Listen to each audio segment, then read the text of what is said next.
rose shell azaleas. They're just out of bloom now, so if you have to wait till next year in the spring to see them in bloom. We still have the last, a little thumb hold of American chestnut trees, small, but usually once they get to a certain height, they die back, unfortunately.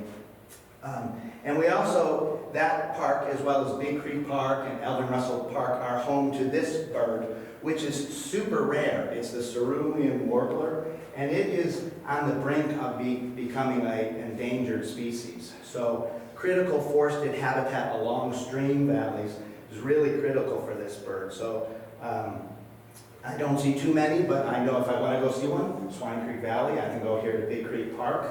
So this is what we're protecting out there, really critical for our current generations to enjoy, but also future generations. Then we have our gorges like Wetlands Gorge, Ansel's Cave is another one, but beautiful views, home to northern nesting birds like the black-throated green warbler, the dark-eyed junco, and the blue-headed vireo. These birds generally are birds, many of the birds that I'm referring to today are birds that you'll see at your feeders, like the junco, if you will. But a lot of these birds, you know, the variety of bird life in our parks is huge. We think of, a lot of times we think of the birds that we see at the feeders, but there's, you know, in this county alone, I've seen almost 200 species of birds myself this year. So great variety, and a lot of those birds are found in our parks. Then we get our swamp forest around Bass Lake, Eldon Russell Park. These are full of life. We have unusual plants like the cardinal flowers, and one of the best places in the northeastern United States to see this bird, the prothonotary warbler, is at Eldon Russell Park. You can launch a canoe or a kayak from our boat launch and see this bird. Really not super common. It likes to nest in swamp forests. We're not going to see it here at Big Creek Park. It's very habitat specific. Then we have our wetlands that are born of the ice age, like Lake Kelso, which is part of a larger complex of wetlands connected with the Nature Conservancy and the city of Akron. This is one of the most pristine wetlands areas in the state, glacial wetlands. But the bog is amazing. I love to take people on floats on Lake Kelso to see carnivorous sundew plants. This is actually like a Venus flytrap. We have those, and people can see them in our parks. Wild calla, and we also have unusual northern nesting birds like the northern water thrush there at Lake Kelso. But I always like to tell people when I'm on floats on Lake Kelso, it's really one of the most pristine lakes in all of North America. And we have it, and we protect it at Geauga Park District, so exciting. Our wetland areas are also home to a great diversity of dragonflies and damselfly species. In Geauga County alone, I believe I just talked to Linda yesterday. She's our dragonfly expert on our naturalist staff. She says there's close to 110 species of dragonflies and damselflies that can be found in our park. So Linda this time of year is out doing a lot of surveys for Paul and also butterfly surveys as well. So what a rich diversity we provide habitat for these dragonflies and damselflies. The wetland areas are also home to some other rare and unusual wildlife species like the Baltimore checker spot. This is called the four-toed salamander. Western chorus frogs, not too common, but there are some isolated populations of them. And then these endangered spotted turtle. Again, all of these are in wetlands in our park districts. And then wetland areas also help to promote great habitat for birds and other animals that are kind of comebackers that were gone from Ohio but have made a tremendous comeback. Geauga County is one of the best places in the state of Ohio to see sandhill cranes. I was just leading a hike at Wetlands Gorge yesterday. No water around, but a pair of them flew right above the group, and people were like, whoa, what in the world is that? But it gives you goosebumps, because that bird is like, it's big. I was going to bring them out to that, because we do have one that unfortunately was killed. I can't remember, maybe, I'm not sure how it died, but it was just too big. It was too big to fit in my little car this morning, so if you want to see that, come to the Westwoods. But great comeback story, and they nest in some of the wetlands in Geauga Park District, like Burton Wetlands, Eldon Russell Park as well. Another real critical wetland that is really probably the most threatened wetland in the United States is the vernal pools, those wet areas in the woods that a lot of people say, oh, that's just mosquitoes and stuff, but they are critical habitat, and it's great that we preserve them in the parks. Like here at Big Creek Park, we have vernal pools. They're springtime wetlands that fill with snow melt, if we ever do get snow, right? But usually they're most full in the spring, and frogs and salamanders, like the spotted salamander, which is our state amphibian, wood frogs, and other amphibians depend on these temporary pools, which don't have fish and typically don't have the bullfrogs and the green frogs, which will eat the eggs when they are there. So it's critical that we preserve these sort of habitats as well. And we do a salamander amphibian migration hotline, which I know, Jolene, you've been there a couple of years for that. It is absolutely amazing. We call people up when the conditions are right in spring, and we go out with flashlights and we see them at the West Woods and other good places here at Big Creek. Our lakes, like Bass Lake, the Best Lake, East Branch Reservoir at Headwaters Park, are critical stopover habitat for migratory waterfowl and waterbirds. You know, we have some that nest here, but a lot of these lakes are critical stopover habitat for birds like the tundra swans or long-tailed ducks or common loons. This is a feather that I found at Lake Kelso from a trumpeter swan. This is from a trumpeter swan. But just imagine the size of that bird. That's a huge feather.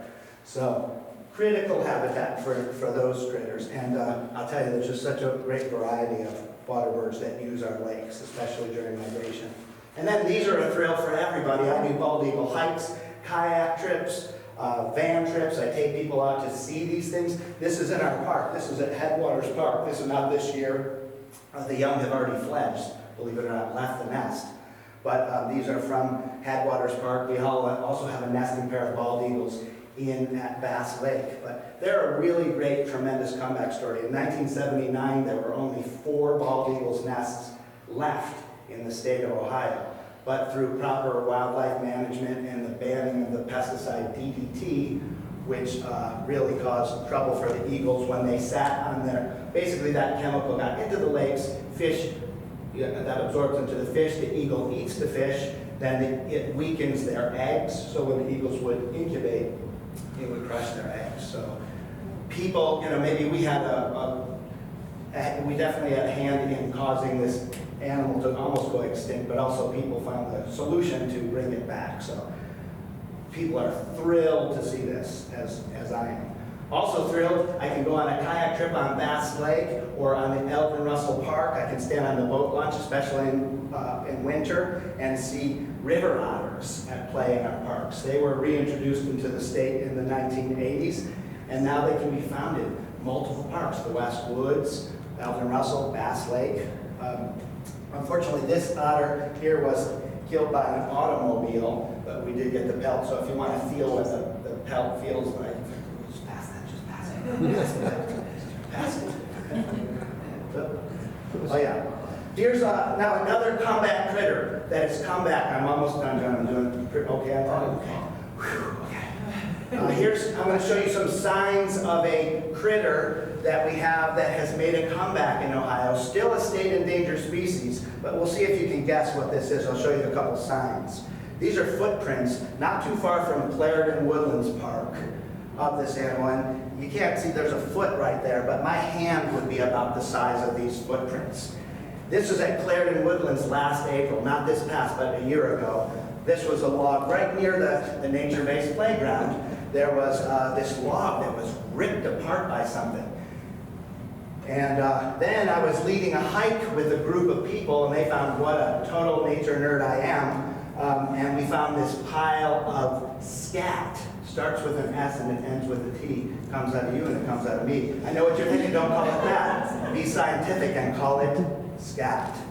So, what kind of scat? That's scat from Swine Creek. There you go. And then this is our operations crew was mowing at Union Chapel last fall, and they said, John, I think you got to check out this scat. So I did, and anybody have a guess as who from? That's from a black-capped chickadee. Just kidding. Black bear. But yeah, our parks provide habitat for them as well. So still an endangered species in the state of Ohio. Great population in Pennsylvania and West Virginia. But it's a thrill to think that we are definitely providing habitat for black bears in Geauga County. Is that a photo you took? That's not, oh, I'm sorry, that's a good, this is from a trail camera, from a hunter's trail camera right near Clarendon Woodlands. So this is probably that bear that was doing all that stuff in those tracks that we saw, but John, did you say Union Chapel? Union Chapel. On 44? Mm-hmm. Really? Yep. Our crew was out there mowing and they were like, this does not look right. I mean, the diameter of that head is like a toilet paper roll, so it is big. So, and if you ever want to see it, I have it in our freezer in the Westwood. A couple more, our meadow areas are critically important. Our natural resource management department does a great job at managing our meadows. We have to have not everything likes to live in a forest and a wetland. So Paul and his crew do a great job maintaining our meadows, which are home for declining species of birds such as the bobolink. You can see these at burrowing meadows today. You can see there's such a beautiful bird, eastern meadowlark. And then of course our meadows are home to a critical stopover place for monarch butterflies. But the adults use them as well during the summertime. But that migratory generation, we need those fields of goldenrod and New England aster for those things. And then the meadows in the wintertime become a winter. You know, Geauga County is south for a lot of birds that live up in the Arctic tundra. Birds like the rough-legged hawk will frequent Hayes Road, Swine Creek Reservation area. The short-eared owl, we see them along that road as well. We've also seen them at Froring Meadows. But these birds are hunting the meadow voles and other small mammals that live in the fields. But you won't see them this time of year, but I can guarantee you, this is the owl I see more than any other owl in Geauga County. It's only here for a short time, but if you go out at dusk on some of these, at some of these parks, you can see them. My brain, what's the park that we have in Chagrin Falls, the one that we lease from? Overcome? No.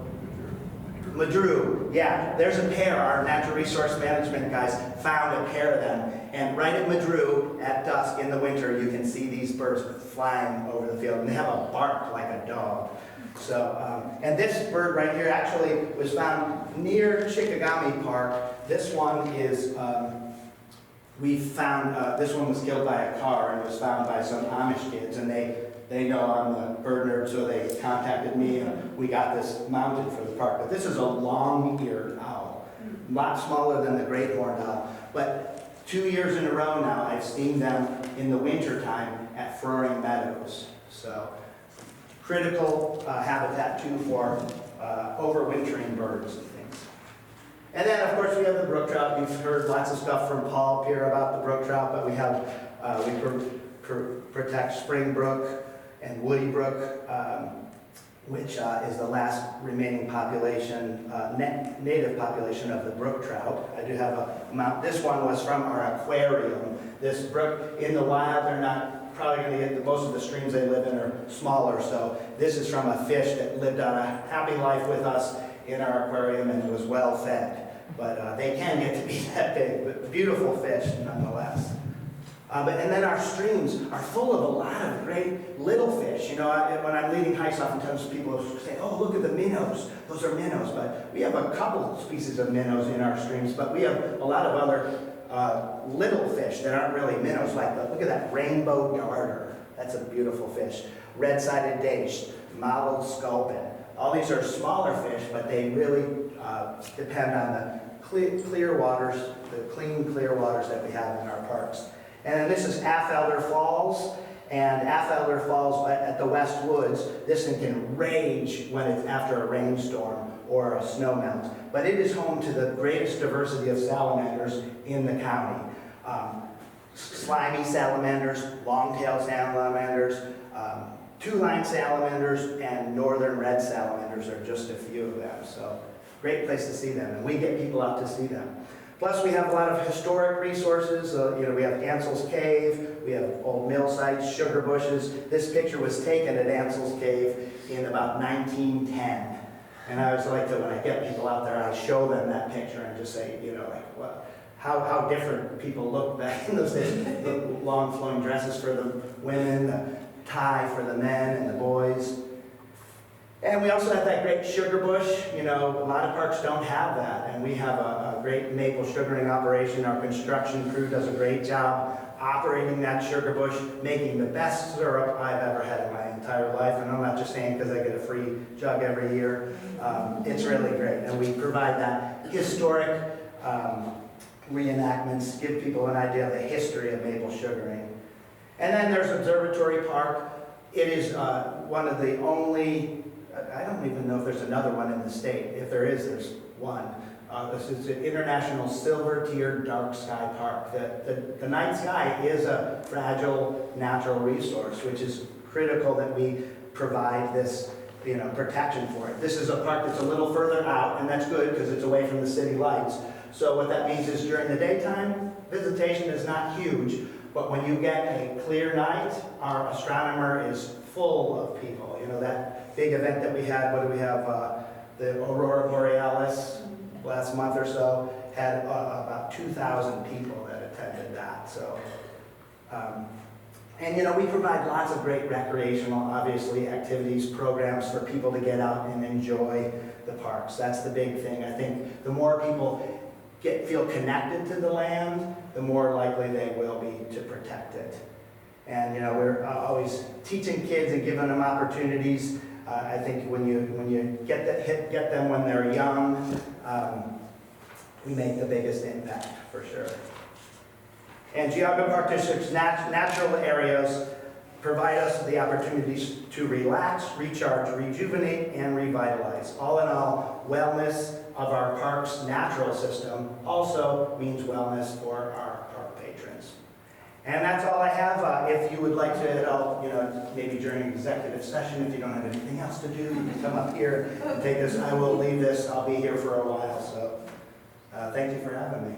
Appreciate it. Thank you, John. Good job. Thanks.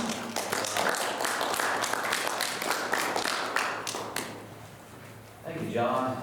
We certainly do have lots of natural treasures here in Geauga County, Geauga Park District. It was a great presentation. Thank you, John. All right, a few more things for commissioners' time. I want to start by introducing, we have a new park planner, Meredith McKean. Is that right? Yep. All right, I'll let Matt say Meredith, if you want to stand up. So, if you want to come on up. Meredith is our newest planner. She just graduated from Ohio State University from the Nolan School of Architecture.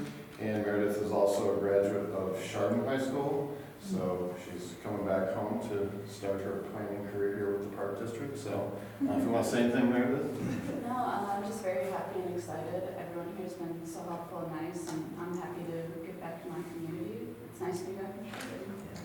welcome, Meredith. Thank you. Glad to have you. Thanks, It's Meredith. great to have you. A couple more items. One from Natural Resources. Natural Resource Management is pleased to announce that Geauga Park District has officially been awarded and signed the contract paperwork for a Great Lakes Restoration Initiative grant for a large reforestation effort at Veterans Legacy Woods. This grant will provide $159,000 to fund the purchase and planting of approximately 2,400 native trees and shrubs as part of the ongoing natural resource restoration plan for this park. Also at Veterans Legacy Woods, the WRRSP Coldwater Stream and Wetland Restoration Project that you see listed under capital updates every month is well underway and will really start to take shape over the next few months, in July, August, September, when the majority of stream construction will take place. Again, the main goal is to create special habitat, and hopefully a goal of the project is a new cool water stream that will be an introduction site for our state and trout. All right. And we're going to jump into a few photos here. Lucas gets those set up. Last week, the Observatory Park IT manager Lucas Beamer and naturalist Chris Metrick installed and configured a new earthquake sensor. The park's seismograph vault, Chris shared that the magnetic sensor that converts earth movements into electrical signals is called a geophone. Live data online from the device can now be viewed anytime on our Observatory Park webpage. First chart shows the bumps of Lucas and Chris closing up the vault. Okay. Second shows 24 hours of nearly flat-line calm with the expectation of some vibration toward the bottom due to nearby summer campers running around after their model rockets.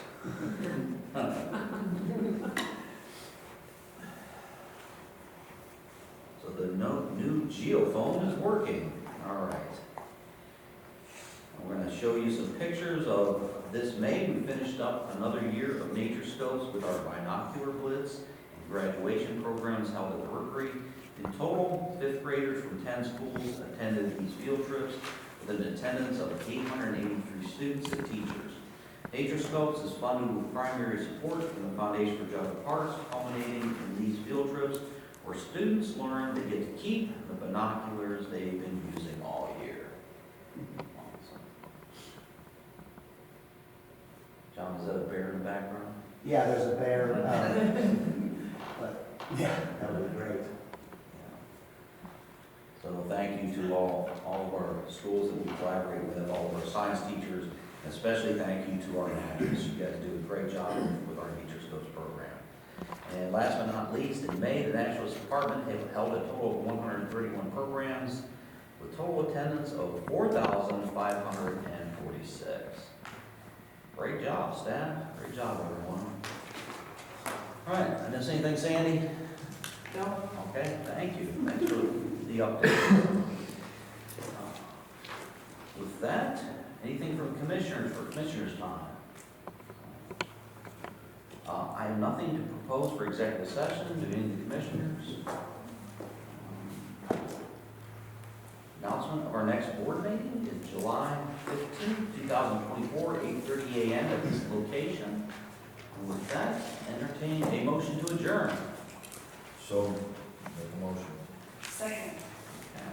Call the vote. Mr. Bates? Mr. Stein?